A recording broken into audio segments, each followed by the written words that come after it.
আমি শুনেছি সেই সোনালি সকালের গল্প, যেখানে রজনীগন্ধা ফুটেছিল স্বাধীনতার স্বপ্ন নিয়ে। সেই পুষ্পমাল্য পিষে দিয়েছে কিছু রক্তচোষা কালো পা।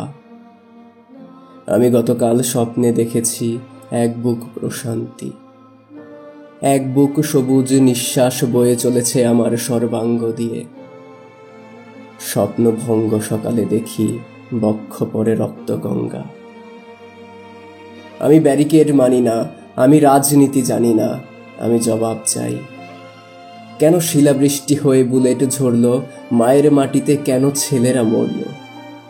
কেন সহস্র ব্যথিত হৃদয় নিজেকে দাবি করল রাজাকার?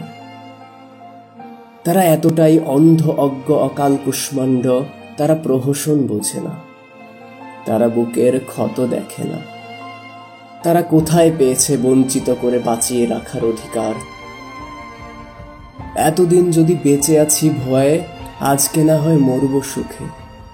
রক্ত থেকে ফিনিক্স হয়ে উড়ব সবাই স্বাধীন বুকে।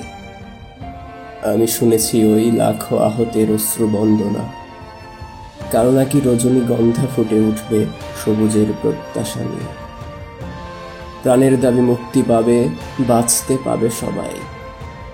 শুধু 1 কোটি বছর, শুধু 1 কোটি বছর চির শোক হয়ে বেঁচে থাকবে আমার রক্তাক্ত জুলাই।